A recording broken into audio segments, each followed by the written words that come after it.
All right, Shalom Israel. Yahweh Shem Yahushai Barakatham, Yahweh Shemal Latham Bashem Yahushai. To the brothers and sisters, I'm Priest Officer Parag holding down the weekly Sabbath service for the ISUPK out of Arizona. All right. Um, Pretty, straightforward, man. We're going to pretty much get into it. Today, we're going to be going over Jeremiah, the 30th chapter, and talking about Jacob's trouble. All right. Jacob's trouble. All right. Jacob's trouble is something that a lot of people, fake Israelites, even some Christians, they'll go into Jacob's trouble and say that that's a time that's going to come, right? Jacob's trouble is going to come. Of course, in the ISUPK, we teach that we are in Jacob's trouble. This is Jacob's trouble. The fact that we're in this captivity, the fact that all of these terrible things are happening to us, is proof that this is Jacob's trouble. We are absolutely trouble right now. I don't see, I don't see much more than that, right? So that's what we're going to be going into today. So we'll be in Jeremiah, the 30th chapter. Give me 1 second, y'all. Some Larkin.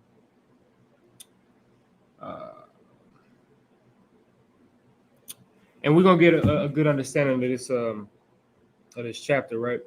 A lot of people kind of just gloss over this chapter, pull a couple precepts out of this chapter, a couple verses out of this chapter. But we're going to hopefully be able to get through this entire chapter today and break it down piece by piece, get some precepts for each one of these verses, and really break it all the way down, all right? All right, so with that being said, we're going to go ahead and start the Sabbath service. So just me up here, Imagine, which means to stand.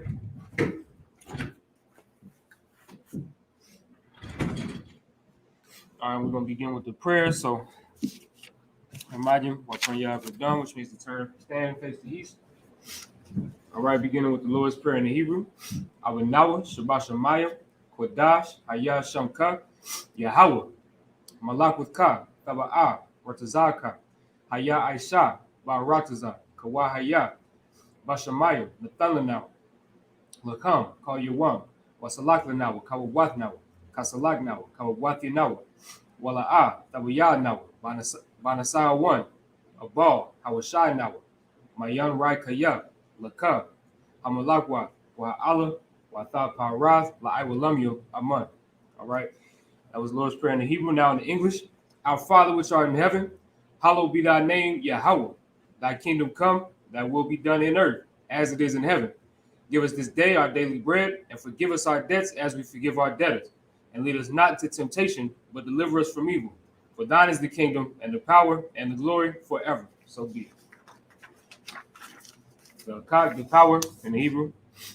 Yahweh, Bashem Yahushai, Baba Kushah, Nathalan Nawa Hakak, Hakak Larapa'ah, Kal Maka'ala, Wakal Madawa, Hakak La Tahar, Hamata Zariah, Hakak La Kwayam, Hamathil, Hakak Al Rakawa, Hatama'ala, Lagar Shem, Bashem Yahushai, the Wadaman. In the English, Yahweh, in the name of Yahushai, please give us the power to heal all manner of sickness and all manner of disease, the power to cleanse the lepers, the power to raise the dead, the power against unclean spirits, to cast them out in the name of Yahushai. Thank you, so be it. Psalms 121 in the Hebrew. Asha'a ayanya ahaharya, ma'ayan yaba'a izarya, izarya ma'ayim Yahweh, Aishash shamayam wa arataza, al yathan lamawat regalka al yanawam shamarka, hanala'a yanawam, wala'a yayashan shawamar yasha Allah, Yahweh shamarka, Yahweh tazalka al yad yanyaka, Yawamam Hashamash La'a Yakaka Wayarak Balayala Yahweh Yashamarka Makar Rai Yashamar Athnapashka Yahweh Yashamar Tazaatka Wabawa Wa'aka Ma'aitha Wa'id Awalam. In the English, I will lift up mine eyes unto the hills, from whence cometh my help. My help cometh from Yahweh, which made heaven and earth. He will not suffer thy foot to be moved. He that keepeth thee will not slumber. Behold, he that keepeth Yasha Allah shall neither slumber nor sleep. Yahweh is thy keeper. Yahweh is thy shade upon thy right hand. The sun shall not smite thee by day, nor the moon by night. Yahweh shall preserve thee from all evil. He shall preserve thy soul. Yahweh shall preserve thy going out and thy coming in, from this time forth and even forevermore. All right, Psalms 83rd chapter in the Hebrew. Alahayim al damaya laka al thakarash wa al tashakwat al kayahana awayabika yahama yawan ra'ash Al Imaka ya Ira Yamwa Sawada, Wayatha ya Itazawa, Al Tazapawanyaka, Amarwa, Lakawa, Wanakakidam, Magauya, Wala Aya Zakar, Sham Yasha Allah Iwada, Kaya Nawa Itazawa Laba, Yakadwa, Al Yaka Bar Ya Yakarathwa, Ahawya, Adawam, Wayashamai Alayam, Mawa'aba, Wahagaryam, Gabal, I'm a one, I'm a lot, Palashath, I'm Yashabya, Tazawar, Gam Ashawar, Nalawa, Imam, Hayawa Zarawai, Labanya Lawat, Salah, I Shalaham, Kamayin, Kasaya Sara'ah, Kayabyan Banakal, Kwayashwan, Nashamadwa, Ba'ayanda Ara, Hayawa Daman La Adama, Shayathamwa, Nadaya Mawa, Ka'ira, Wakaza Abu, Wakaza Bat, Wakatazal Mana I,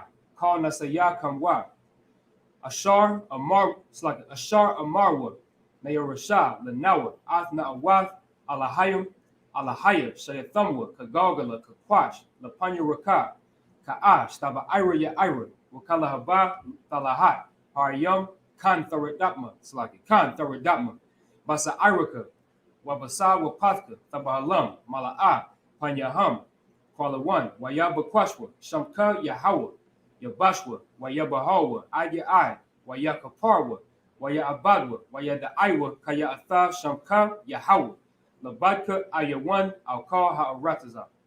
All right, Psalms 83rd chapter in the English. Keep not thou silence, O Yahweh. Hold not thy peace, and be not still, O Yahweh. For lo, thine enemies make a tumult, and they that hate thee have lifted up the head. They have taken crafty counsel against thy people, and consulted against thy hidden ones. They have said, Come, and let us cut them off from being a nation, that the name of Yasha Allah may be no more in remembrance. For they have consulted together with one consent. They are confederate against thee, the tabernacles of Edom and the Ishmaelites, of Moab and the Hagarenes, Gabal and Ammon and Amalek, the Philistines with the inhabitants of Tyre. Assur also is joined with them. They have opened the children of Lot, Salah. Do unto them as unto the Midianites, as to Sisera, as to Jabin, at the brook of Kasan, which perished that endured. They became as dung for the earth. Make the nobles like Oreb and like Ze'eb. Yea, all their princes as Abab and as Almunah, who said, Let us take to ourselves the houses of Yahweh in possession. O my God, make them like a wheel, as the stubble before the wind, as the fire burneth the wood, and as the flame setteth the mountains on fire. So persecute them with thy tempest, and make them afraid with thy storm. Fill their faces with shame, that they may see thy name, O Yahweh. Let them be confounded and troubled forever. Yea, let them be put to shame and perish, that men may know that thou, whose name alone is Yahweh, art the most high over all the earth. The blessings in the Hebrew. Barakatha Yahweh, Wa Yahweh Shai, Wa Mayaka Allah, Wa Alahayim, Matazab Ya'a, Alawap Yahana, Ha Alawapyum, Hasaranyum, Hakwatazayanyum, Hakaya Yoyum, Wa Ha'agwathim, Yahweh, Ba'ashem Yahweh Shai, the Wadarman. In the English, bless you Yahweh, and Yahweh Shai, and Michael, and the angels, commanding General Yohanan, the generals, the captains, the officers, the troopers, and the sisters.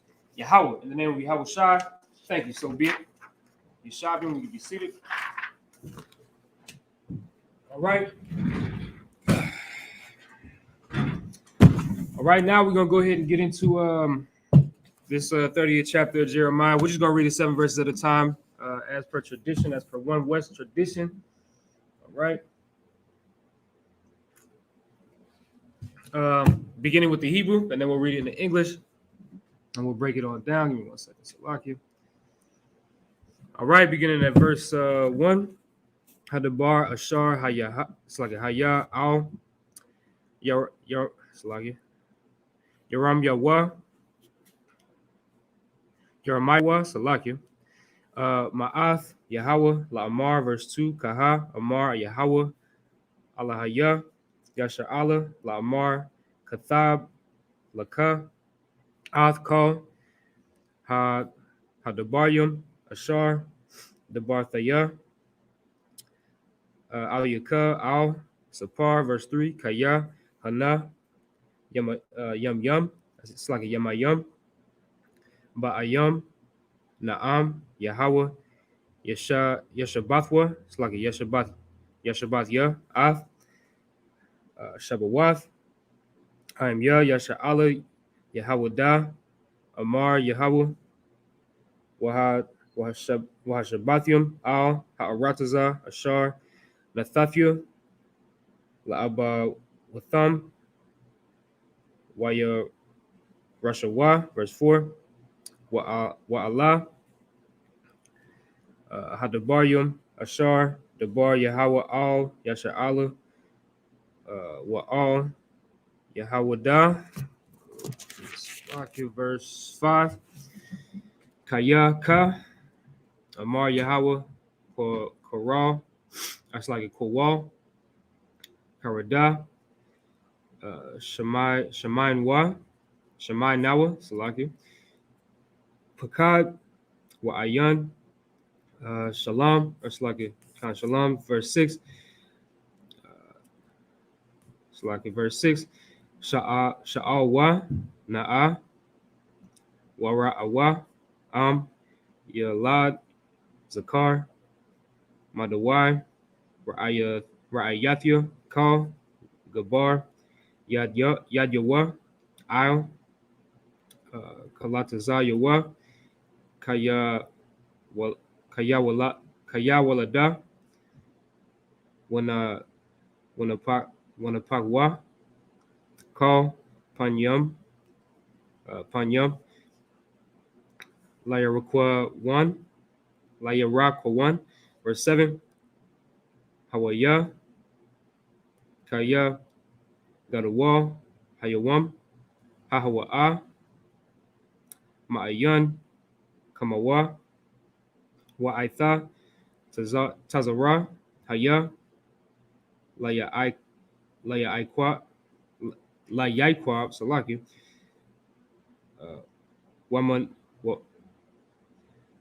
Wamamana, Yawasha. All right. So that was verses 1 through 7 in the Hebrew. We'll go ahead and read those in the English. All right.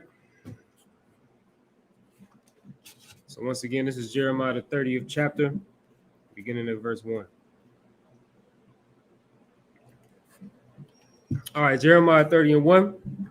The word that came to Jeremiah from the Most High, saying, verse 2, thus saith the Most High God of Israel, saying, write thee all the words that I have spoken unto thee in a book.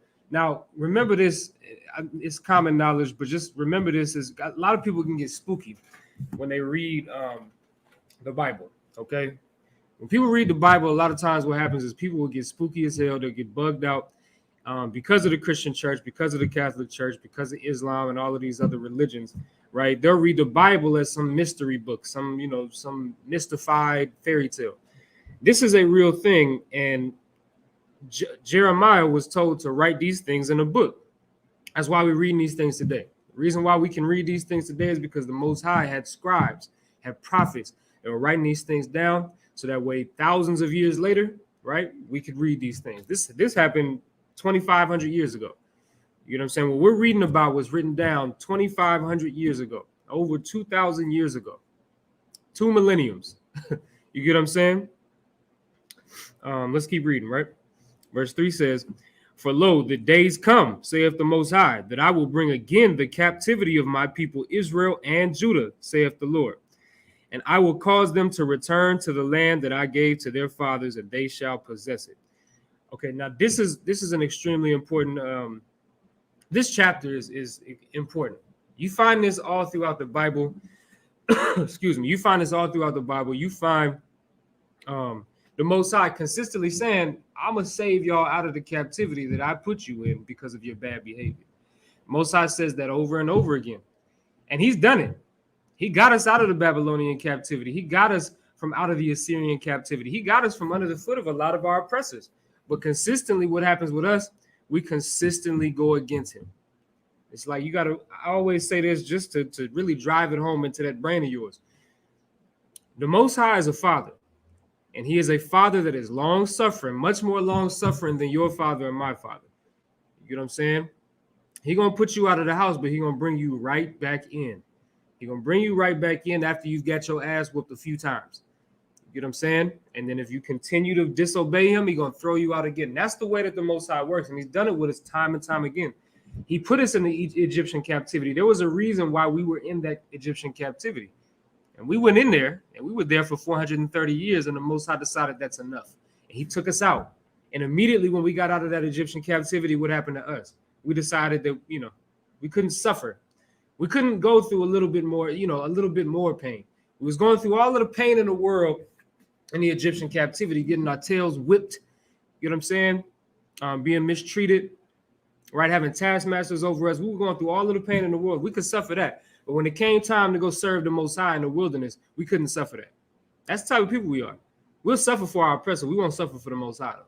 We'll suffer slave day in and day out for some white man at some corporate building somewhere and make him rich.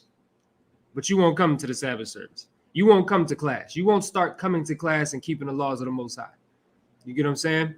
As a black man, Hispanic man, a native man, you won't come into this holy priesthood and do your service to the Most High by being a priest of the Most High and working for him.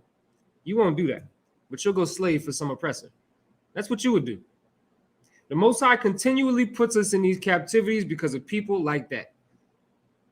It's that simple. It's their fault, and I take blame too because those are my people. So us collectively, why are all of us collectively in a captivity in the first place? Because we all are treated as one body. We all treated as the same. We are Israel. That's it. Blacks, Hispanics, and Native Americans are the children of Israel. And that's it. And if you got one bad egg or bad apple or whatever the hell analogy you want to use for it, all of us is jammed up. That's why Commanding General Yohana made the decree that all camps got to come together under the ISUPK banner, man. That's the only way this thing is going to work. That's it. It's that simple, right? But the Lord is going to turn our captivity, man. He put us in this captivity, but he'll turn it. And why though? Why is he even going to do that? Why does he give a damn enough about us to turn our captivity? Because Lord knows us as a people, we do not deserve it. Well, it says, because I will I will cause them to return to the land that I gave to their fathers, and they shall possess it. It's because the Most High made a covenant with us and our forefathers before there was an Israelite. Think about that for 2 seconds. Before there was even an Israelite, the Most High had a holy lineage that he wanted his people to come out of. And that started with Abraham. Really, you could say it started with Adam on into Noah, down through Shem, and into Abraham. You could say that. But let's go see Abraham's encounter with the Most High, right? So let's get Genesis the 17th chapter. All right, Genesis 17. And we're going to start at verse 1. And we're going to read quite a bit of this just to make sure we get the a good amount of context. You know, people in the world say this all the time. You can't know where you're going unless you know where you're from. It's that simple. And that's real. Like I don't understand, what the future holds for me as a black man in America if I don't know where I come from. And so many of us don't know where we come from. So many of us think we Africans. Like goddamn, somebody, you ask somebody if they, what their nationality is. If they don't say a Christian denomination of the church, they'll say, oh yeah, I'm African. That's what they'll say. They'll say I'm African American, black, whatever, right? But most of us really and truly believe that we come from Africa. That's what we believe. We come the same cats with the lips in their plates. I remember growing up, and I know so many people probably did the same thing, right? Excuse me. Growing up and looking at the National Geographic with the Africans with the lips in their plates, and thinking like, damn, those are my people. Like that's my people over there putting lips in their plates. Putting plates in their lips, acting a goddamn fool. Those are not your people, man. If you are a black man in America, you are not an African. It's that simple.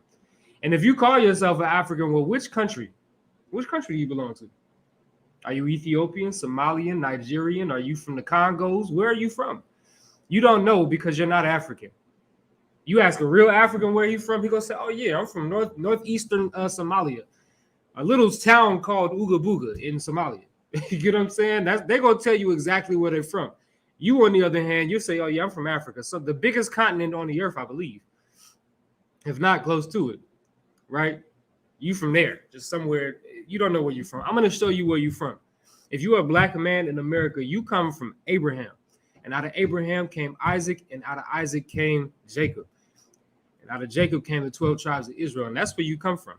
right? But let's get that. Verse 1, Genesis 17:1, and it reads, and when Abram was 90 years old and 9, the Most High appeared unto Abram and said unto him, I am the Almighty God. Walk before me and be thou perfect.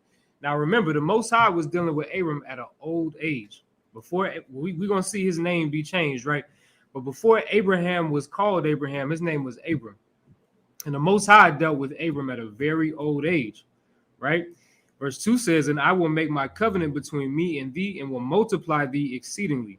And Abram fell on his face, and the Most High talked with him, saying, as for me, behold, my covenant is with thee, and thou shalt be a father of many nations. And this is where that name change comes in. Verse 5, neither shall thy name any more be called Abram, but thy name shall be called Abraham.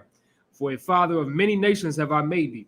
This was the beginning of the covenant the Most High made with Abraham, right? The Most High made a promise to Abraham. And if you notice, right, the Most High has always dealt with one. It's always dealt with one. It's never been, oh, Abraham here and, some other cat here and some other cat here. It's always been one at a time. The Most High is racist. He's racist, and he only chooses one at a time. It's that simple, man. When Adam was around, he chose Adam. Although, and we can get into that another time, there was many other people on the face of the planet at the time of Adam. Many other people, right? Many other nations and kindreds of people. But the Most High chose Adam to give the truth to. Adam jammed it up. So who was next? After that, Noah, right? After that, Noah. The Most High chose Noah because he was perfect in his generations, meaning everybody else was just having, just doing whatever they wanted to do, having sex with whoever they wanted to have sex with, doing whatever they wanted to do. Noah made sure that he kept his integrity and his generations remained pure. He didn't have interracial sex or marriage or whatever the hell you want to call it, right? He didn't do that. He kept his generations perfect, so the Most High dealt with him. And then you go down that line through Shem, through Noah's son Shem, and then you finally get to Abraham, right? You get to Abraham, the Most High chose him. It's always been one. It's always been one at a time. And it's always been through that holy seed, that holy bloodline, right? All right. Let's keep reading up.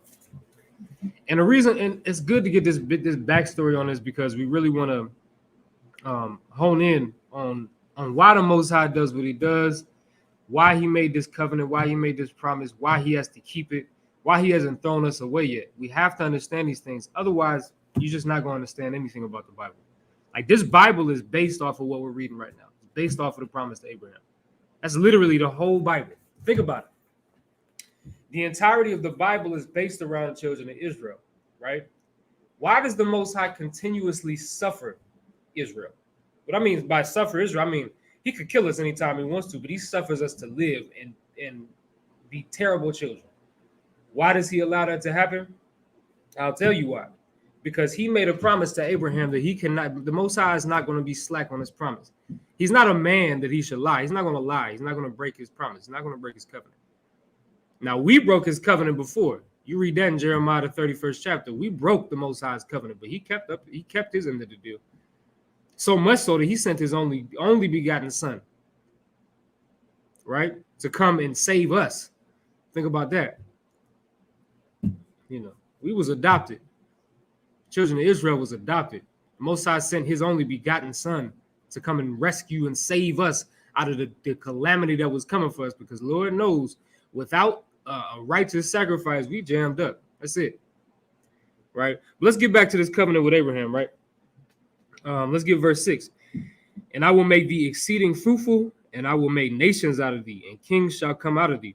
And I will establish my covenant between me and thee and thy seed after thee in their generations for an everlasting covenant, to be a God unto thee and to thy seed after thee. The reason why the Most High is dealing with Israel is because of this right here.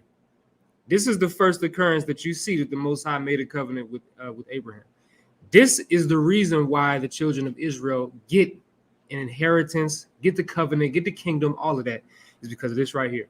Now, that's where now, once again, like I said earlier, you can't know where you're going unless you know where you come from. This is where you come from. You come from this experience, this encounter right here. Because without this encounter, you might as well be Moab or Esau or somebody. which the Most High called spittle unto him. You might as well be that, right? But because of this encounter between the Most High and Abraham, you get to be the chosen people of the Most High. And this covenant cannot be broken. The Most High will never break his end of the covenant. Excuse me. And that's the point. And that's what you really got to focus on. You really got to focus on where you come from and understand why you have this covenant. So now we're going to get back into it, right? Matter of fact, before we get into, I want to get one more precept on this, right? Because I want to show you part of the covenant that this is talking about, right? Let's get Deuteronomy, the 30th chapter, because part of the covenant, it's not just, the Most High made a deal with Abraham and, we could just do whatever we want, right? A major part of the covenant is the Most High is going to give us land and rulership, right? And we'll be on high above all the other nations, but we have to do something too. It's a contract. It's a balance. You got to weigh these things in a balance. And so that means that we got to do something too. So the Lord is going to give us all of that. All we got to do is pay the small fee of keeping the commandments. That's it, right?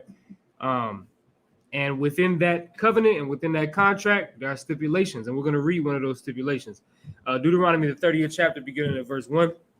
And it shall come to pass when all these things are come upon thee, the blessing and the curse which I have set before thee, and thou shalt call them to mind among all the nations, whether the Lord thy God have driven thee, and shall return unto the Lord thy God, and shall obey his voice according to all that I command thee this day, thou and thy children with all thine heart and with all thine soul, that then the Lord thy God will turn thy captivity and have compassion upon thee.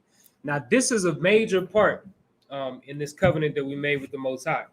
The Most High gave us a blessing and a curse. You can read Deuteronomy, the 28th chapter, to tell you, if you keep the law, if you do what you're supposed to do, you will get a blessing, right? You will get the blessing, which is rulership over all the nations, right? Everything that you touch will be blessed. But if you don't keep the law, Deuteronomy 28 and 15 on down, then you're going to have all these curses. And trust me when I tell you, and you ain't got to trust me. You can go outside and look outside your window, right? The curses far outweigh the blessings. It's that simple, right? So you really got to understand that. And so the Most High is telling you that there are these things that you have to do to uphold his covenant. But if you keep his covenant and you do what he told you to do, and you obey his voice according to all that he commanded you, you and your children, right, with all your heart and all your soul, the Most High is going to turn your captivity. He will. And that's what we just read in Jeremiah, the 30th chapter. The Most High will turn your captivity. He will get you out of this captivity, right? But you have to do what he's telling you to do, because no father, right, no father at all ever is going to give, no good father, I'll say. No good father is going to give you what you want and what you need if you're not listening to him. He's either going to lock you in the room, put you on punishment, he's going to whoop your ass, or he's going to send you out on the street where you want to be, since you don't want to be under him. And that's what the Most High has done to us. But if we begin to listen to him like a good son, then a good father is going to turn the captivity from us. He's going to take us out of that street, take us out of that room, stop whooping our ass. And he's going to give us the things that we need, the things that we want. You want the new video game? You can have it. You've been such a good son. Now, for us on a grand scale, you know what that new video game is? That new video game is maybe not getting killed by the police every couple of days.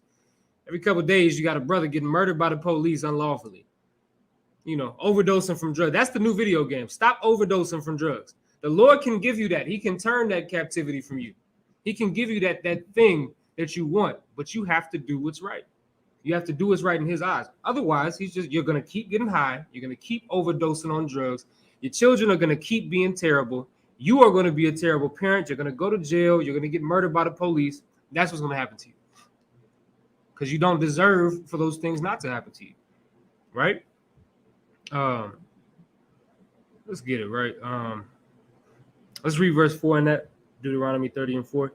If any of thine be driven out unto the outmost parts of heaven, from thence will the Lord thy God gather thee, and from thence will he fetch thee.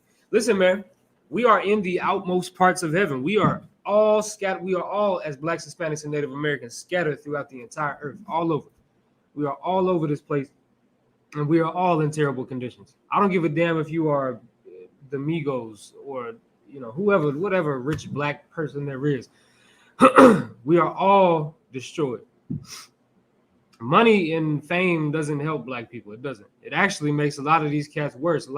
Most of these cats have talked about killing themselves more than the average drug user. Why? Because none of these things, the riches and the fame, all that stuff, that's garbage, man. It's cool to have money as a defense. The scriptures say money is a defense. Money is a good thing to have. But none of these things matter. And the reason why none of those things matter is because you know that the position that you are in as a black person in America is not right. You know that this is not right for black people to be experiencing and living this way. I don't give a damn how rich you are.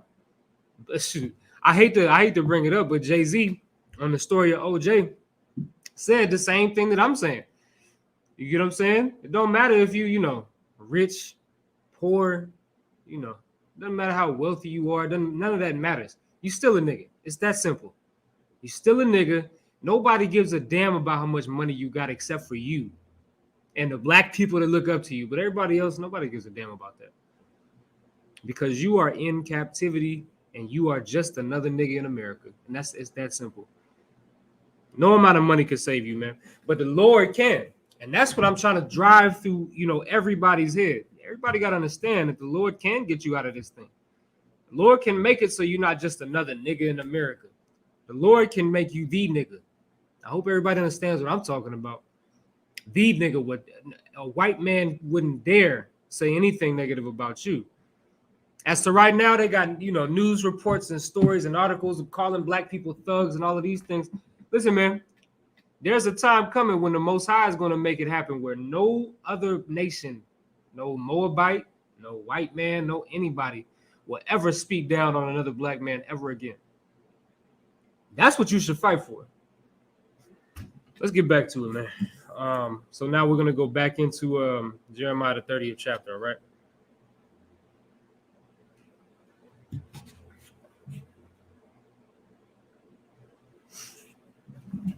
All right, so Jeremiah 30, we'll be reading verse 4, all right?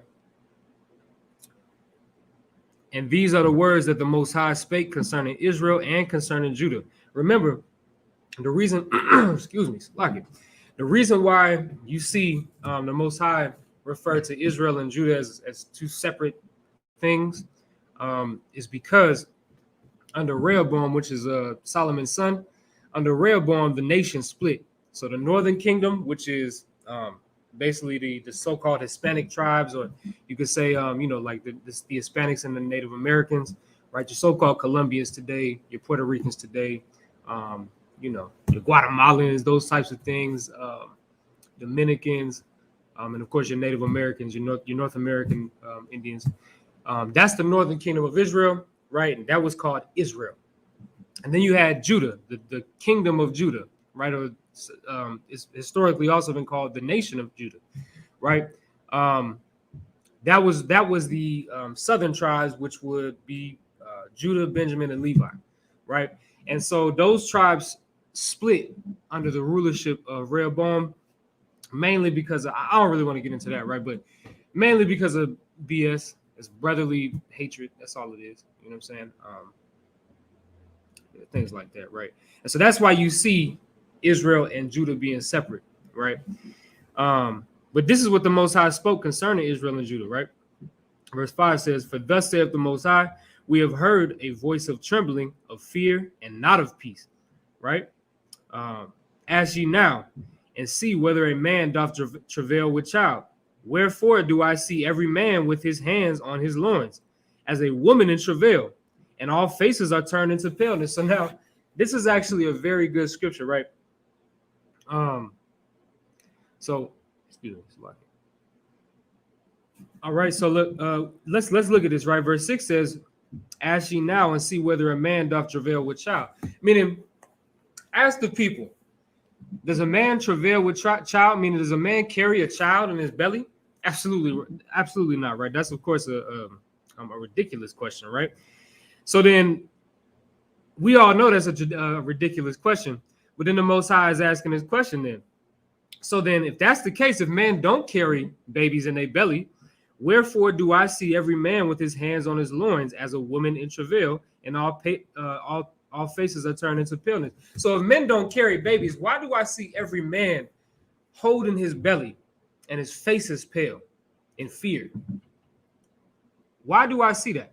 And so this is the Most High asking. Of course, this is a rhetorical question. He's asking this question because all men, all of the children of Israel are suffering from fear. They're holding their bellies and their faces are pale because they're scared, right?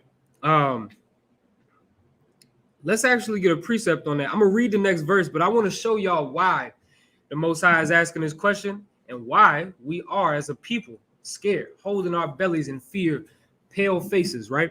Verse 7 says, alas, for that day is great, so that none is like it. It is even the time of Jacob's trouble, but he shall be saved out of it. So we're going to get Deuteronomy, the 28th chapter. I know y'all know I was going there because that's what this is. What we're reading about is Jacob's trouble. And Jacob's trouble is the curses. That's it. That's all it is, right? Deuteronomy 28:66 says, and thy life shall hang in doubt before thee, and thou shalt fear day and night, and shall have none assurance of thy life. That's that fear that's in Jacob's trouble. Like, that's what we're talking about. I don't know why anybody would ever say that Jacob's trouble is yet to come. That's ridiculous. Jacob's trouble is right now.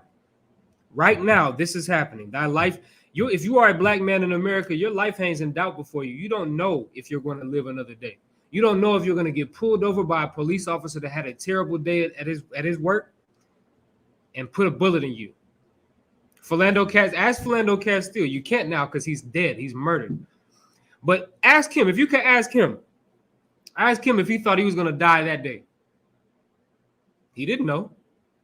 He didn't know. Nobody ever, if you are a black man in America, you don't know what's going to happen when you step out of your house. When you leave your household, you don't know what's going to happen to you. You don't know if it's another black man that's going to kill you. You don't know if it's a white police officer that's going to kill you. Ask Trayvon Martin. It don't even have to be a police officer. It could just be some white man on block watch. Ask the brother. I can't remember what the brother's name is. The brother that got murdered outside of a convenience store. You know what I'm saying? He got murdered outside of a convenience store because some devil walked up to his wife in the car, to the brother's wife in the car, and was talking all type of mess. I think they were parked in like a handicapped parking spot or something like that. And he getting active, like the white dude is getting active with his brother's wife. So the brother comes out, and all he did was shove the white guy, right? And that was all the white dude needed. He pulled a pistol on him and murdered him. You get what I'm saying? Like, you can't even protect your wife. That's how bad it is. You can't even protect your wife without getting murdered, man. So, like, that's the life that we live. So our lives are absolutely hanging in doubt before us. Man, another one, if I could, it was a brother that was it was two friends, right? And they was playing loud music in the car. You know how niggas do. Niggas like to listen to loud music. And that was at a convenience store, another gas station or something like that. And they playing loud music in the car. And this white dude pulls up next to him, right? And was like, hey, man, you got to turn that music down. And so the brother, rightfully so, it's free. It's supposed to be a goddamn free country, right? And it's not unlawful for you to have your music loud to a certain degree. Not no louder than the goddamn car could go, right? And they look at him like, nah, we're not turning the music down. Man, this dude up pistol on them and murdered. I think one of the brothers in the car got murdered. I think the other two got shot, something like that. I can't remember. But you can't even play music. Like, your life is hanging in so much doubt before you that you can't even play music, man. You know what I'm saying? That's the life that we live. You don't even know if you could turn is this too loud? Maybe I should turn it down some so I don't get goddamn murdered out here. That's how bad it is for black people. This is Jacob's trouble. That's what this is. This is Jacob's trouble. There's nothing else that you need to look for. It's right here in front of your eyes. Look around. Give me 1 second, y'all. Somebody.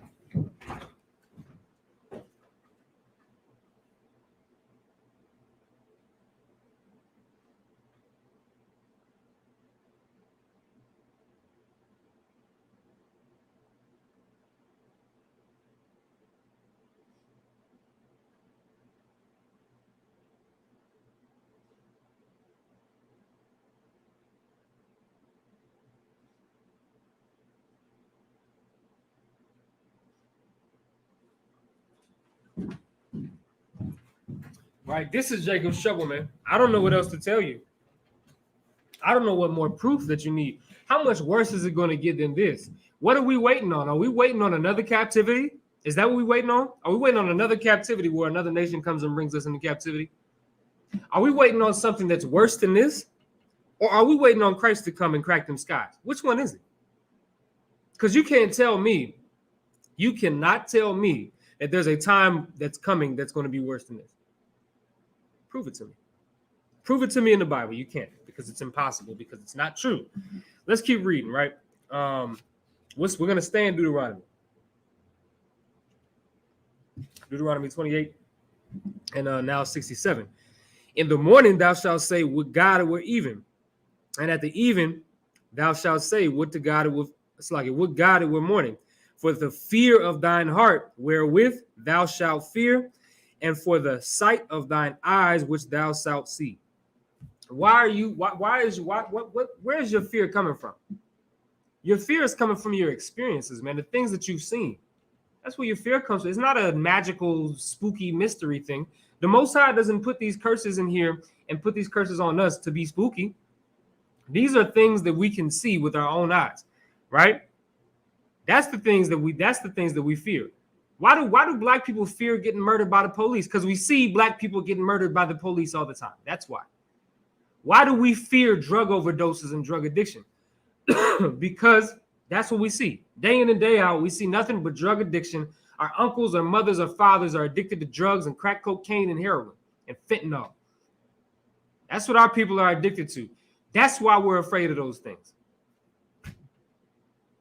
I don't know what to tell anybody who can't understand that. This is Jacob's trouble. Black man, black woman, Hispanic man, Hispanic woman, Native American man, Native American woman in America and scattered across the entire earth. This is the time of Jacob's trouble. This is the time of your trouble. Ask the Native Americans if this is the time of their trouble. Ask the Mexicans on the border if this is the time of their trouble. I'd like to say, yeah, absolutely. I would say, yeah. If my daughters are being molested and raped on the border and I can't do anything about it, just like Deuteronomy 28 said would happen, I would say this is the time of Jacob's trouble. It's my trouble. Black men are dying at an all-time high. Yeah, this is Jacob's trouble. Black babies are being aborted at an all-time high. Yeah, Jacob's trouble. I would say so. That's what I would think. I don't think that we should be waiting for some other time for Jacob's trouble to come. I think we should just realize that it's right now and we should do something about it. That's what I think should happen. Let's get Lamentations 4 and 17. Let's also see what else Jacob's trouble is. Lamentations 4 and 17 says, as for us, our eyes as yet fail for our vain help. And our watching, we have watched for a nation that could not save us. We have been looking for help from everything under the sun. I mean, everything, literally. You look to marijuana for help. That's the thing. That ain't even a person. You look into marijuana to help you out of your situation. Marijuana has only destroyed you yet further. You look into Martin Luther King to help you out of your situation. Guess what? Martin Luther King Jr. put you in a worse predicament than you was in before. You are now in a worse situation than before. Integration is one of the most terrible, destructible things that have happened to black people. Prove me wrong. You can't, because it's impossible. You can't prove me wrong on that. You looked at Malcolm X. What happened to him? He got murdered. And he didn't have a plan for niggas no way. You looked at Marcus Garvey. What happened to him? And that didn't work out anyway. Like, think about all of these different things. And now you're looking at Joe Biden. How many black people voted for Joe Biden thinking, oh, man, a Democrat is going to help? How many people look for to Barack Obama, that goddamn stinking African? Who looked at him and said, you know what? That's going to be my president, and he's going to be an advocate for black people. You know who he was an advocate for? Not for black people, but he was an advocate for homosexuals in the LGBTQ community. He was an advocate for that. He was an advocate for killing black babies because he was an advocate for abortion. He was an advocate for all of those things, but he wasn't an advocate for niggas. You look to all of these people and you try to tell yourself, this is the one. Hillary Clinton is the one. Bill Clinton is the one. Joe Biden is the one. John Kerry is the one. All of these people, and you know what none of them did for you? None of them ever taught you how to save yourself, nor could they ever save you. But you know what the ISUPK is going to do? The ISUPK is going to teach you how to save yourself, and it's going to help you save yourself. That's what we're going to do for you. But nobody wants to listen to us. I understand. That's fine. You can dig yourself into that same hole that you've been digging since you've been born. You can do that. You can dig yourself into that hole. Get deep down into that hole like you want to be. That's what you want to do. Do it. Because you know what the thing is that a lot of people don't understand? You are the one person who has made every decision in your life up to this point. You. And every decision that you've made has led you to the terrible point in your life that you are in right now. How about you let somebody else make your decisions for you? That's what I did. I just said, listen, before I came into the school, you know where I was? Listen, man, I was a drug dealing, drug using felon. No good for nothing. And I made all of the decisions that turned me into a felon, that turned me into a weed head, that turned me into a damn idiot, into a drug dealer. I made all of those decisions. But you know, when I decided that I was going to let the ISUPK make decisions for me, that's when I stopped being a drug dealer. That's when I stopped being a drug abuser. That's when I stopped doing all of the things that destroyed me. Maybe it's time for you to let somebody else make your decisions for you because you've done enough of destruction on your own life. Let us fix it for you. That's our job.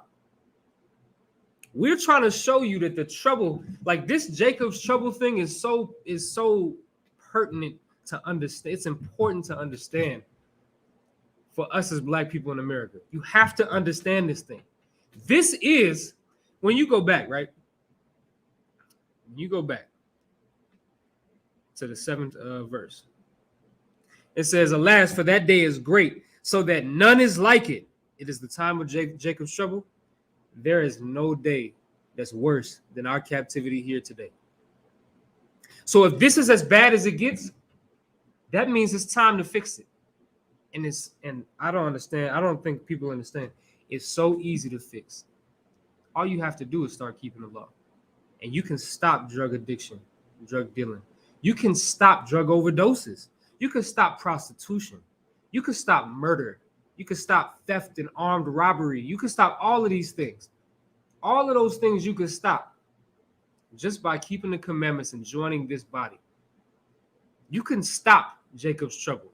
And you can provoke the Most High to send Christ down here and destroy this wicked place that's turned you into the animal that you are. You can do that. Or you can just keep doing it. You can just keep doing whatever you've been doing. You can continue being a drug abuser. You can continue seeing your people die. Your mother is going to overdose on crack cocaine and heroin and fentanyl, and your father's going to go to jail for murdering somebody. And guess what's going to happen? You're going to do the same thing, and your son is going to do the same thing. Your son's going to murder somebody because he learned it from you, because you learned it from your father. Your daughter's going to be a whore and a goddamn prostitute, and she's going to overdose on fentanyl because she saw your wife doing it, and your wife saw her mother doing it. It's time to cut this thing off, man. It's time to stop. That's all I'm saying. We don't have to live like that. You know what I'm saying? We don't have to live like that. Let's keep talking about Jacob's trouble if y'all don't believe me. Lamentations 4:18. It says, they hunt our steps that we cannot go in our streets. Our end is near, our days are fulfilled, for our end is come. That's our oppressor. Our oppressor is absolutely this way. Excuse me. Like, our oppressor is absolutely this way. Our oppressor has hunted us since before we came to America. Before we were brought to America, they hunted us on the west coast of Africa. You know what I'm saying? And brought us over here. That happened. For the so-called North American Indians, they hunted the North American Indians in their own land. Now think about that. That's our oppressor. This is Jacob's trouble, man. Stop fooling yourself. Stop thinking that there's some worse time. This is it. That's what this is. This is Jacob's trouble, man. Let's keep reading, right? So I'm gonna go ahead. I'm gonna read the next 7 verses, so verses 8 through 14 in the Hebrew, and then we'll read it in the English and break it on down.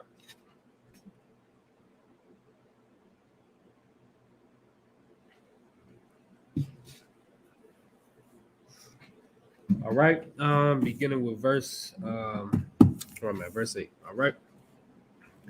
Wahaya, Bayawam, Hawa'a, Na'am, Yahweh, Tazabah Wath, Ashabar, Alawa, that's like an Awa, Ma'al, Tazawa Rock. Slaki. Mawa Sar. Wathaya it's like Wathayak, Salaki. Anathak, Wala'a, Yaibadwa, Bawa, Iwad, Zaryam, verse 9. Waibadwa, Ath, Yahweh, Alahayim, Salaki. Alahayim, Salaki. Wa'ath, Dawada, Malakam, Ashar, Akwayam, Laham, verse 10. Wa'atha, Al, Thyra, Ibadya, Salaki. Ibadya, Yaquab, Naam, Yahweh, Wa'al, Thakath, Yasha'ala, Kaya, Hananya, Salaki. Mawasha Yaka, Marakawak, Wa'ath, Zaraika, Ma'arataza, Shabayam, Washab, Yaquab, Washaquat,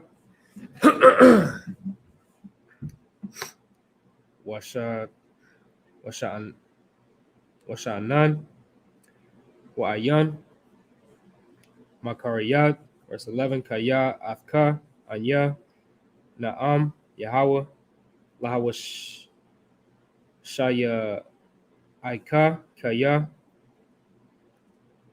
Aish, it's like Aisha, Kala, Bakal, Hagawaya, Ashar, Hapatazah Wath Sham, Aka, Athka, La'a, Aisha, Kala, Wayasarath Yaka, Lamashapat, Nakwa, La'a, Anakwak. Verse 12, Kaya, Kaha, Amar, Yahweh, Anawash, Lashabarak, Salaki, Nakala, Makathka, verse 13, Ayan, Dan, Dayanka, Lamazawar, Rapa'awath, Tha'ila, Ayan, Laka, verse 14, Call, Mahabayak, Shakakawaka,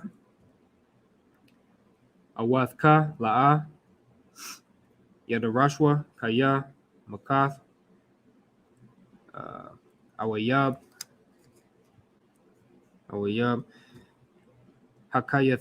Hakayathika, Mawasar, Akazarya, Al, Rabah, that's like a Rab, Iwanka, Itazamwa, Salaki, Katath Yaka. All right. That was verses 8 through 14. Give me 1 second, y'all. Salaki.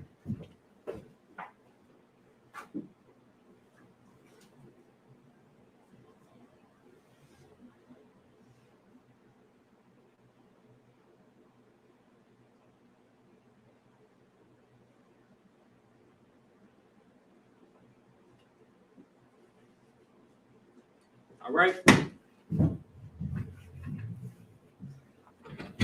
All right. Now we're going to read those same 7 verses in the English.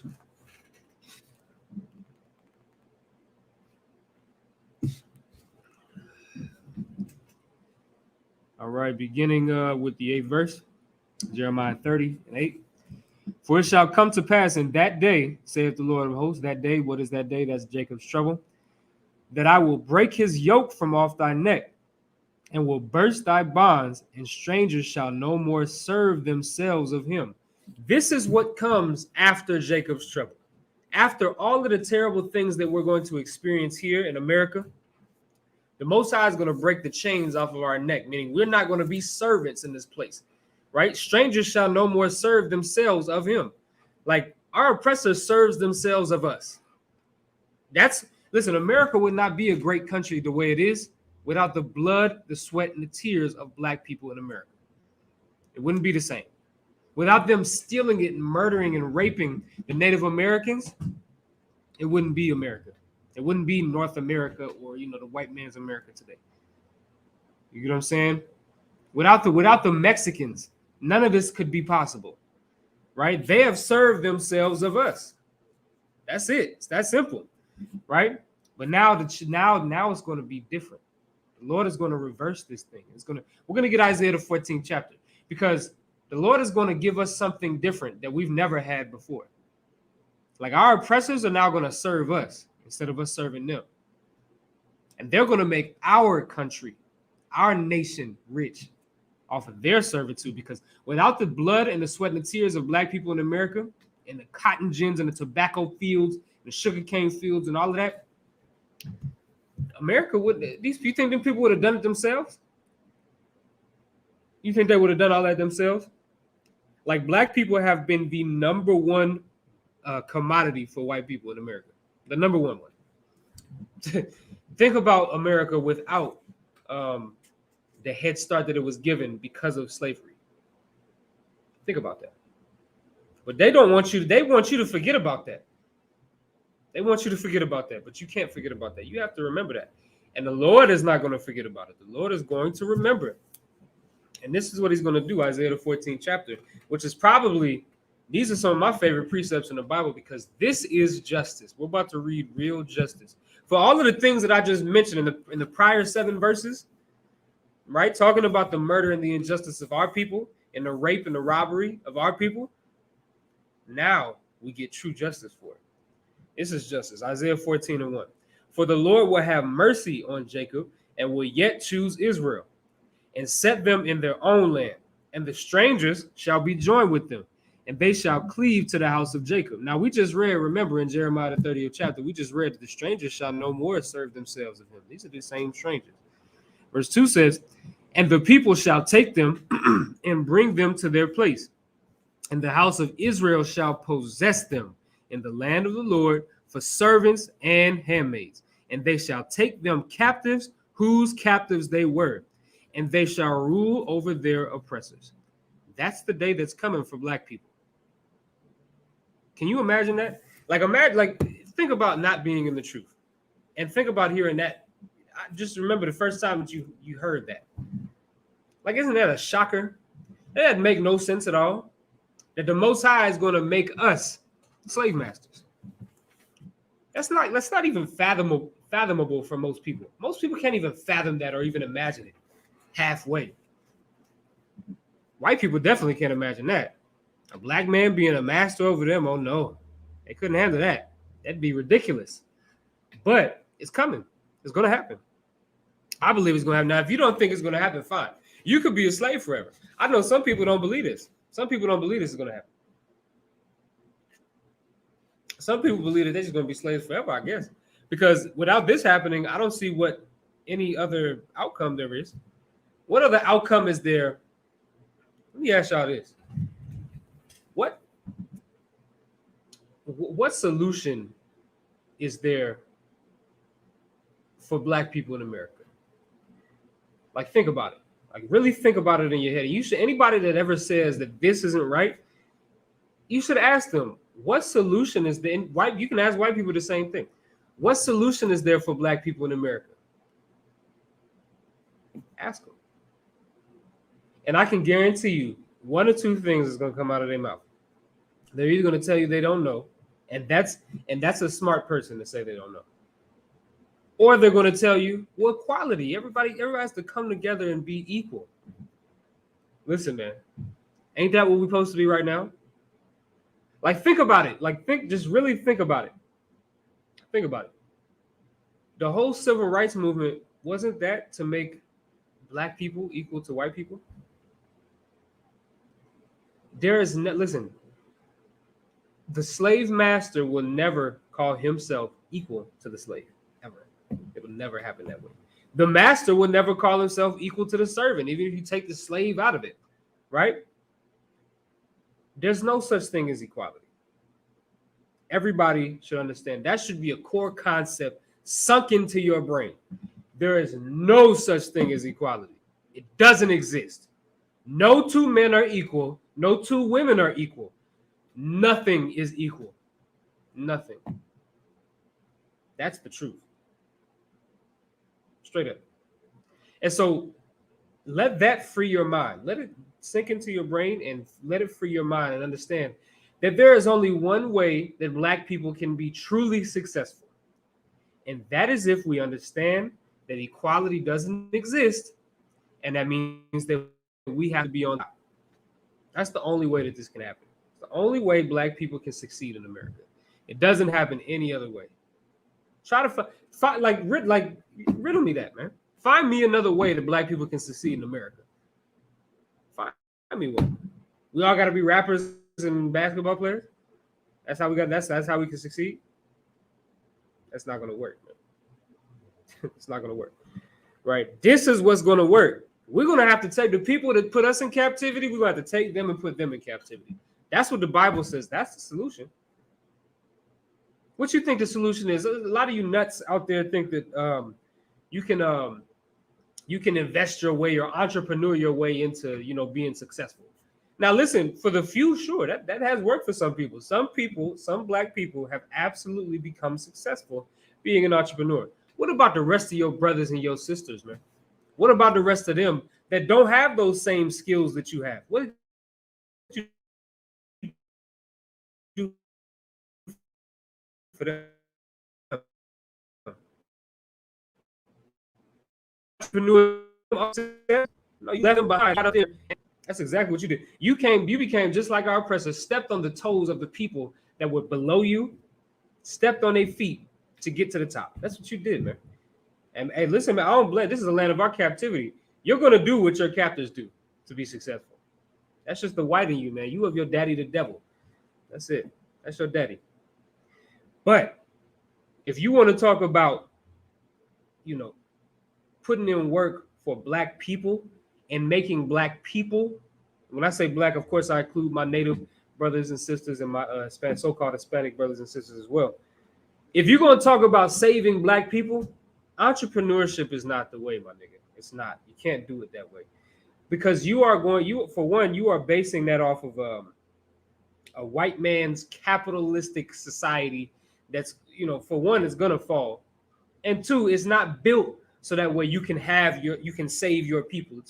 The capitalism is built for you to save yourself. You get what I'm saying? That's it. So what are we going to do to save everybody, to save all blacks, Hispanics, and Native Americans, to save your people and stop being so goddamn selfish? This is the only thing that I can think of. Y'all can tell me something. If y'all know something more than me, maybe you do, maybe you don't. I don't know. I'm gonna get off of this, man. Let's verse 3 says, and it shall come to pass in that day, in the day that the Lord shall give thee rest from thy sorrow and from thy fear, and from the hard bondage from the hard bondage wherein thou was made to serve. That's what we need. You want rest from the hard bondage that you was made to serve as a black man in America? This is what it takes. You're gonna have to take the pit. Now, of course, I'm not talking about you go round up a bunch of white people and make them your slaves right now. That's not what I'm asking you to do. It's not what the Bible is telling you to do. All right. I'm telling you to do this, to take the steps necessary for the Lord to make this happen. You have to come into this body and you have to keep these laws, statutes, and commandments and prove yourself righteous in the sight of the Most High. And he will make this happen for you. That's how it's going to happen. You want to be an entrepreneur, go ahead. Listen, I love money. Money is amazing. Money is a defense. Money is what's going to keep your bills paid, going to keep food in your belly, and keep your woman from, talking too goddamn much. Money is amazing. But ain't nothing better than this. You can't persuade me that anything is better than rulership over the entire earth. That's all I got to say about that, man. Let's finish this off. Verse 9. So let's get Jeremiah 30 and verse 9. All right.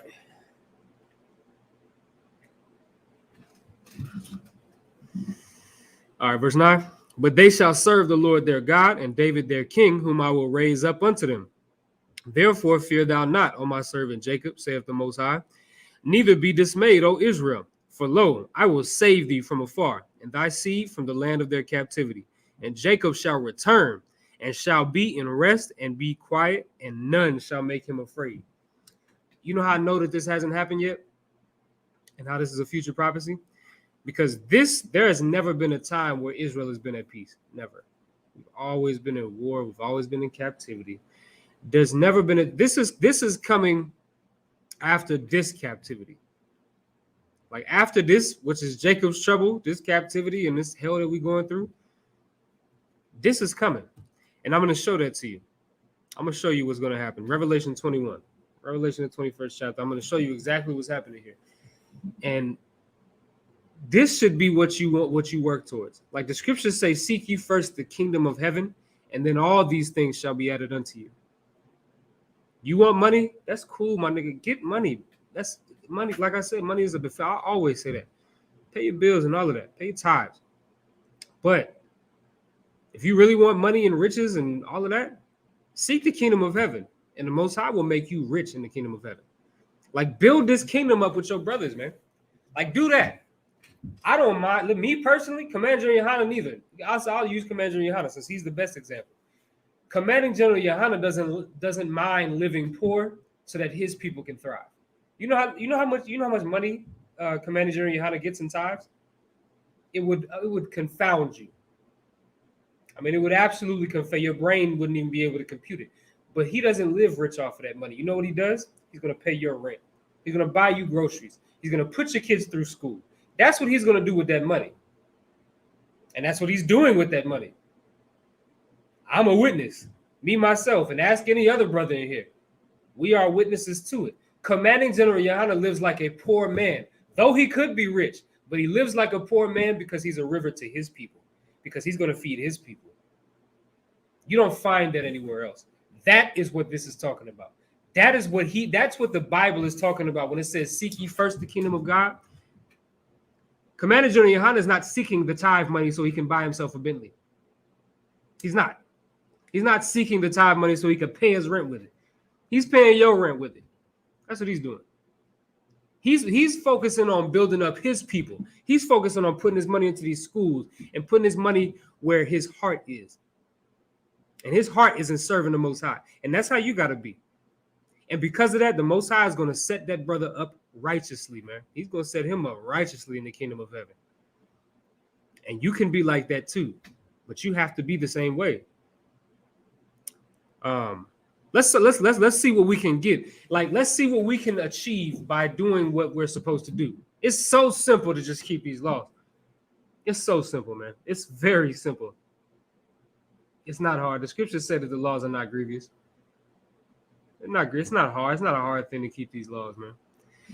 Let's get Revelation 21:1. And I saw a new heaven and a new earth, for the first heaven and the first earth were passed away, and there was no more sea.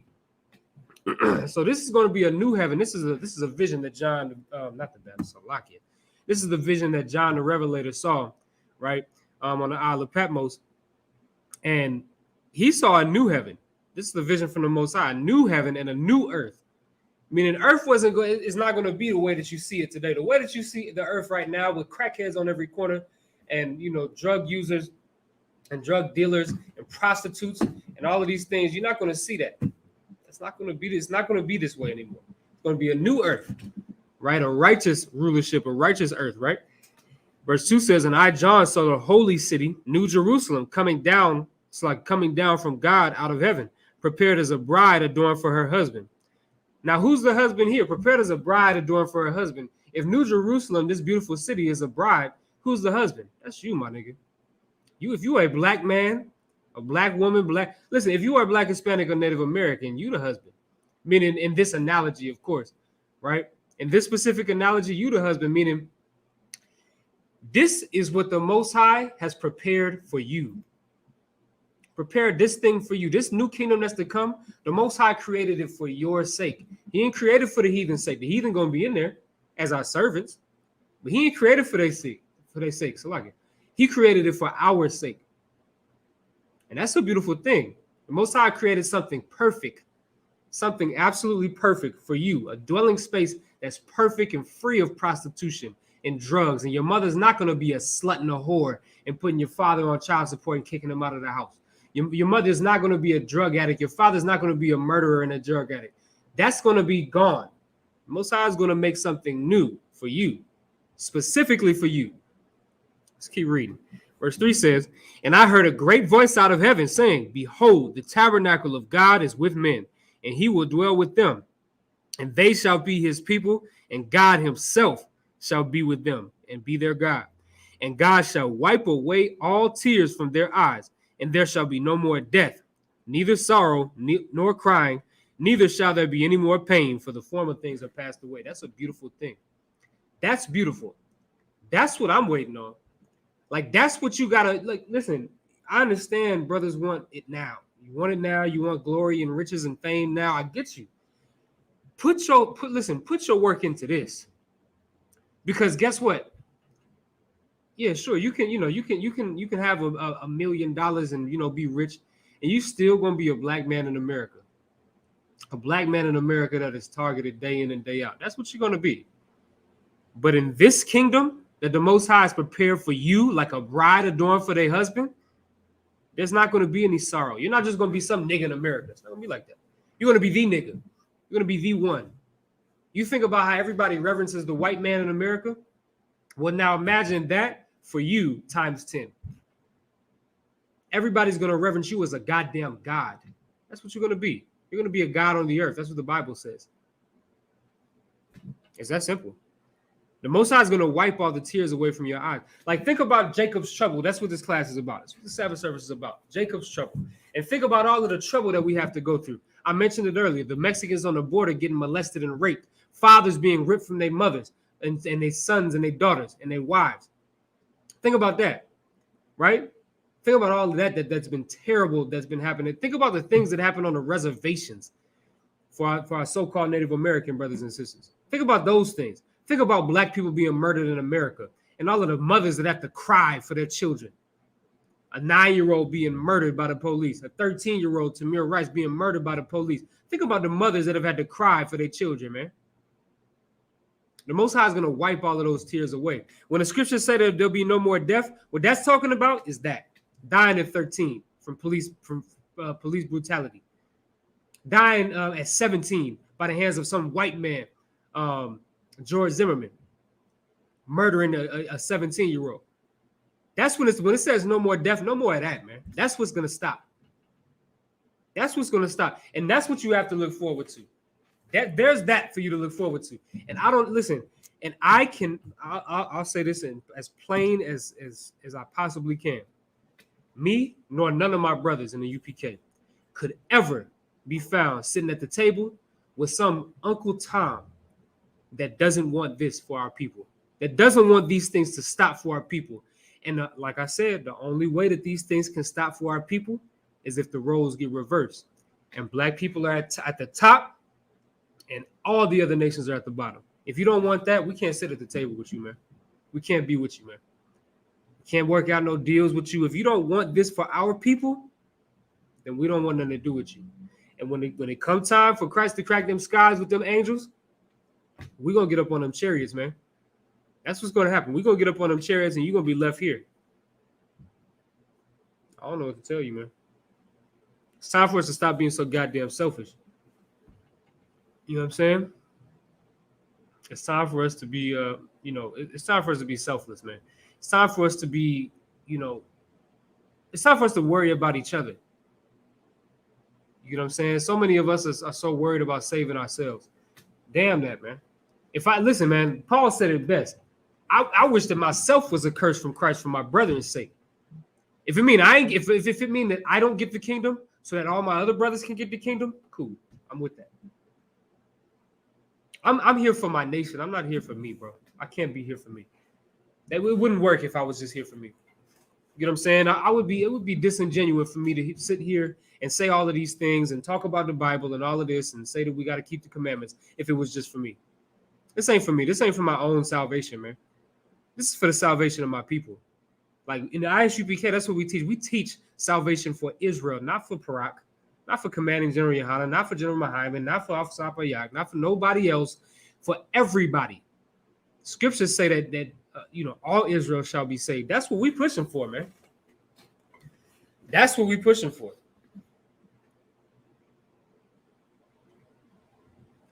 All right. Let me see if there's some more on that. All right, let's keep reading, right? So let's get Jeremiah 30, and I'll start at verse 11. For I am with thee, saith the Lord, to save thee. Though I make a full end of all nations, whither I have scattered thee, yet will I not make a full end of thee. The Most High is going to destroy these nations, man. He's going to destroy all of these other nations. He's not going to destroy us, although we deserve it. Think about how much we deserve to be destroyed. You know how many times that we've sinned against the Most High? Go into this Bible, man. Read the Bible for once in your life. Read it. Read the Bible and see how many times Israel came against the Most High over and over and over again. Read the book of 1 Kings and 2 Kings, 1 Chronicles, 2 Chronicles. See how many times we disobeyed the Most High. My God, it's ridiculous.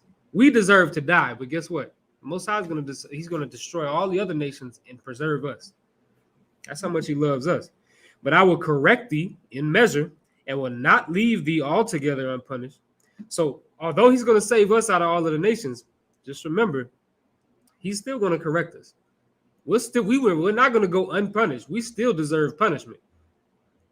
Now, we're not going to be destroyed altogether like the other nations, like Esau. Esau is going to be destroyed off of the face of this planet. Obadiah tell you that. Going to be cut off forever. But that don't mean that we won't get some punishment. We're going to get punished. Verse 12. For thus saith the Most High, thy bruise is incurable, and thy wound is grievous. There is none to plead thy cause, that thou mayest be bound up. Thou hast no healing medicines. Think about this right now. Our bruise is uncurable. What is this talking about? That's talking about all of the plight that black people face in America. No man can fix it. No man can fix it. Ask Martin Luther King. Ask Malcolm X. Ask Al Sharpton. Ask Jesse Jackson. Ask Asa Philip Randolph. Ask all of these black leaders. Ask Marcus Garvey. Ask any of them if black people could be saved by their hand. They'll tell you no. Now they tried, sure, but it was unsuccessful for that reason. Our bruise is uncurable. It's impossible to cure it. The Most High is the only one that can save us. That when you go back to Deuteronomy, the 28th chapter and the 68th verse, when it says that we're going to go into captivity by way of ship and no man shall buy thee, it's talking about no man shall redeem thee or no man shall save thee. Martin Luther King couldn't save us. No man can save us out of this captivity. No man, period. Only the Most High. You gotta direct your cry for help. You gotta direct that somewhere else, man. It's not gonna work here. You're going to have to direct that cry to the Most High. Now, you can't direct it towards Joe Biden. He called little black babies roaches. That's how he think about y'all. I don't know what to tell you, man. Verse 14 says, all thy lovers have forgotten thee. They seek thee not, for I have wounded thee with the wound of an enemy, with the chastisement of a cruel one, for the multitude of thine iniquity, because thy sins were increased. So who did this? The Most High did this. The reason why black people or black leaders can't save black people, the Most High won't allow it. He won't allow us to be saved until it's time for us to be saved. The Most High did that thing. Let's get the book of Amos, right? We'll get the book of Amos. We're almost done, y'all. Book of Amos, chapter 3 and verse 6. And it says, shall a trumpet be blown in the city, and the people not be afraid? And shall there be evil in the city, and the Lord have not done it? You think about the evil that's been done to black people. The Lord did this thing. The Lord told us we was going to go into captivity. Did he not? Like Deuteronomy 28th chapter told us that we were going to go into captivity by way of ship. He told us exactly how it was going to happen. He told us that we wouldn't be able to understand the language of the people that took us into captivity. He told us all of those things. He told us that. I mean, it's almost like the Most High gave us a guideline. I don't know. Maybe the Most High gave us a guideline that we were supposed to follow, and we didn't follow it. I don't know. It's kind of what it sounds like. Well, that's because that's what it is.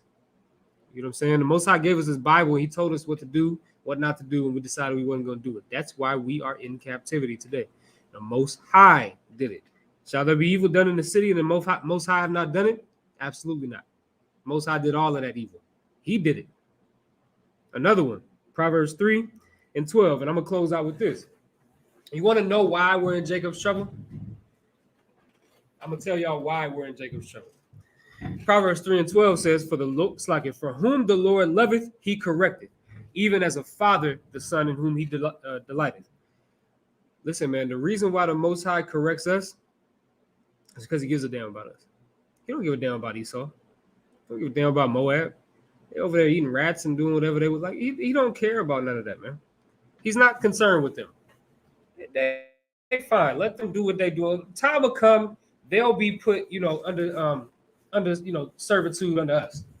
You know what I'm saying? It's not a big deal. But the Most High gives a damn about us. So because he cares about what we do, think about, I always say this, right? Because the scripture just said, for whom the Lord loveth, he correcteth. Think about this. Once again, the Most High is a father, right? And this is a perfect analogy because it says, even as a father, the son in whom he delighted. Listen, man. Think about you having a son, and your son, went out and, I don't know. What did he do? I don't know. What do kids get in trouble for? I don't know. He went out with a group of kids, and I don't know. They was all throwing rocks at cars. I don't know. Whatever, right? So they all throwing rocks at cars, right? The police get called or whatever, and they come to your house and they say, yeah, your son was throwing rocks at cars. Your son gonna come in. Of course, you about to tear his ass up. And he tell you, well, all of the other kids was doing it. And what you gonna tell your son? I don't care what they were doing. You're my son. Their parents can handle them. Let them parents handle. I don't give a damn what happens to them. I care about what you're doing. You're my son. Well, that's the way the Most High looks at it. The Most High looks at it the exact same way. He gives a damn about what you're doing, not what the other nations are doing. Now, is he going to punish them for what they've done to us? Absolutely. Just like if those same kids decided to jump my son, yeah, it's going down. It's going to be. I'm definitely contacting parents and getting something handled. I want to listen. I want blood. It's a lock here, right? But point being is that's the way the Most High looks at it. So it's not an excuse, man. It's not an excuse. But that's the point, man. I know today we're a little under, but that's pretty much all I wanted to go over for today. All right.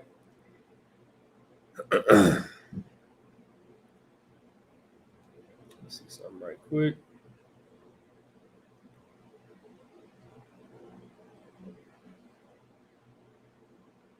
All right. All right. So with that being said, I'm gonna go ahead and close out. So I bajim, which means to stand, Panyag Wadam, which means to turn and face the east. We'll go ahead and close out with these prayers. All right. Beginning with the Lord's Prayer in the Hebrew. Abanawa Shabbat Shemayim Kodash Haya Shamka Yahweh. Malak with Ka Thaba'a Ratazaka Haya Aisha Ba'arataza. Kawa Haya Bashamayim. Nathalanawa. Lakam Kawyawam. Wasalak Lanawa Kawat Nawa. Kasalak Nawa Kawati Nawa. Wala'a Thabaya Nawa. Wanasa 1. Abal Hawasha Nawa. Mayan Rakayalaka. Hamalakwa. Wa'ala. Wathapa Rath. La'awalamium. Aman. In English, our Father, which art in heaven, hallowed be thy name, Yahweh. Thy kingdom come, thy will be done on earth as it is in heaven. Give us this day our daily bread, and forgive us our debts as we forgive our debtors. And lead us not into temptation, but deliver us from evil. For thine is the kingdom, and the power, and the glory forever, so be it. The Akkad, the power, in the Hebrew, Yahweh, Ba'ashem Yahushai, Baba Koshai, Nathan Lanawa Hakat. Hakat la Rapa'ah, Kal Maka'ala, or Kal Madawa. Hakak la Tahar, Hamatazariah, Hakak la Kwayam, Hamathim, Hakak al Rakawath, Hatama'ala, the Garashan, Ba'ashem Yahushai, the Wadamat. In English, Yahweh, in the name of Yahweh, please give us the power to heal all manner of sickness and all manner of disease, the power to cleanse the lepers, and the power to cleanse the lepers, the power to raise the dead, the power against unclean spirits, to cast them out. In the name of Yahweh, thank you, so be it. Psalms 121 in the Hebrew. Asha'a Ayanya Ahaharya Ma'ayan Yaba'a Izarya. Izarya Ma'ayim Yahweh Aisha Shamayam Wa Arataza. Ayathan. It's like Ayathan Lamawat Regalka Al Yanawam Shamarka. Hana La'a Yanawam Wala'a Yashan Shamar. It's like Shawamar Yasha'ala. Yahweh Shamarka. Yahweh Tazalka Al Ya Yamyanka. Yawamam Hashamash La'a Yakaka Wa Yarat like Balayala. Yahweh Yashamarka. Makal Rai, Yashamar Atnapashka, Yahweh Yashamar Tazaatka, Wabawa Aka, it's like Wabawa Aka, Ma'aitha, Wa'aida will in the English. I will lift up mine eyes unto the hills, from whence cometh my help. My help cometh from Yahweh, which made heaven and earth. He will not suffer thy foot to be moved. He that keepeth thee will not slumber. Behold, he that keepeth Yasha'Allah shall not slumber nor sleep. Yahweh is thy keeper. Yahweh is thy shade upon thy right hand. The sun shall not smite thee by day, nor the moon by night. Yahweh shall preserve thee from all evil. He shall preserve thy soul. Yahweh shall preserve thy going out and thy coming in from this time forth and even forevermore. Psalms the 83rd chapter in Hebrew. Alahayim, Aldama Yalaka, Al Thakarash, wa Al Tashakwat Al. Kayahana, Awayabika, Yahamaya one Ra'ash. Al Aimaka, Ya'arayamwa, Sawada, wa Yatha, Ya'itazawa, Al Tazapawayika. Amarwa. It's like Amarwa, Lakawa, Wanakaki Dam, Magauya, Wala Aya Zakar, Sham Yasha Allah, Awada. Kaya, it's like Nawa Aitazawa, Laba, Yakadwa, Aryaka, Baryat, Yakarathma. Ahauya, Adawam, Wayashama Aliyam, Mawa Abba, Wahagarya, Gabal, Wa I'm a one, Wa I'm a lot, Palashath, I'm Yashabya Tazawar, Gam Ashawar, Nalawa, Imam, Hayuwa, Zarawai, Labanya Lawat Salah, Ashalaham, Kamayan, Kasaya Sara'ah. Kayabim Barakar, Wayash one. It's like Nashamadwa by Yanda Ra, Hayawa, Damala Adama. Sayathamwa, Nadaya Mawa, Ka Ira, Wakaza Abba, Wakaza Bak, Wakazal Mana'ai. Call Nasaya Kamwa. Ashar, Amarwa, Nairashal, Lanawa, Athna Awath, Alahaya. Alahaya, Sayathamwa, Kagalgala, Kakwas, Lapanya Wakat. Ka'ash Taba Ira Yaira, Wakala Ba, Talahat, Harayam, Khan, Tharadapma, Basa Iraka, Wabasa, Wapatka, it's like Wapatka, Taba Alam, Mala'a, Panyaham, Kwalawan, Wayabakwashwa, Shamka, Yahawah, Yabashwa, Wayabahawa, Ayai, Wayakaparwa, Wayabagwa, Wayadaiwa, Kayatha, Shamka, Yahawah, Labadka, Al Yawan, Alkaha, Rataza. All right. Psalms 83rd chapter in the English. Keep not thou silence, O God, hold not thy peace, and be not still, O Yahweh. For lo, thine enemies make a tumult, and they that hate thee have lifted up the head. For lo, it's like it. They have taken crafty counsel against thy people, and consulted against thy hidden ones. They have said, come, and let us cut them off from being a nation. That the name of Yasha'Allah may be no more in remembrance. For they have consulted together with one consent. They have confederate against thee. It's like it. They are confederate against thee. The tabernacles of Edom, and the Ishmaelites, and of Moab, and the Hagarenes, Gabal, and Ammon, Amalek, the Philistines with the inhabitants of Tyre. Asur also is joined with them. They have hope in the children of Lot, Salah. Do unto them as unto the Midianites, as to Sisera, as to Jabin, at the brook of Kasan, which perished and endured. They became as dung for the earth. Make the nobles like a ram and like Ze'er. Yea, all their princes as Abba, and as Amunim, who said, let us take to ourselves the houses of Yahweh in possession. O my God, make them like a wheel, as the stubble before the wind, as the fire burneth the wood, and as the flame setteth the mountains on fire. So persecute them with thy tempest, and make them afraid with thy storm. Fill their faces with shame, that they may seek thy name, O Yahweh. Let them be confounded and troubled forever. Yea, let them be put to shame and perish, that men may know that thou, whose name alone is Yahweh, art the most high over all the earth. The blessings in the Hebrew. Barakatah Yahweh, wa Yahweh Shai, wa Mayaka Allah. Wa Alahaya, Matazab Ya'a Alawab Yahana, Ha Alawapim, Hasaranyum, Hakwatazayanyum, Hakayayayum, Waha Akwathin, Yahweh, by Hashem Yahweh Shai at the Wadaman. In the English, bless you Yahweh, and Yahweh Shai, and Michael, and the angels, commanding General Yahana, the generals, the captains, the officers, the troopers, and the sisters. Yahweh, in the name of Yahweh Shai, thank you, so be it. All right, with that being said, Yeshabim, we can be seated. Go ahead and close out the Sabbath service. All right. Classes, of course, will resume on Tuesday. All right. With that, Yahweh Ba'Shem Yahushua Bracket Thumb, Yahweh Shemal Thumb Ba'Shem Yahushua. To the brothers and sisters, I'm Priest Officer Parak. I'll catch y'all on Tuesday. Shalom, Israel.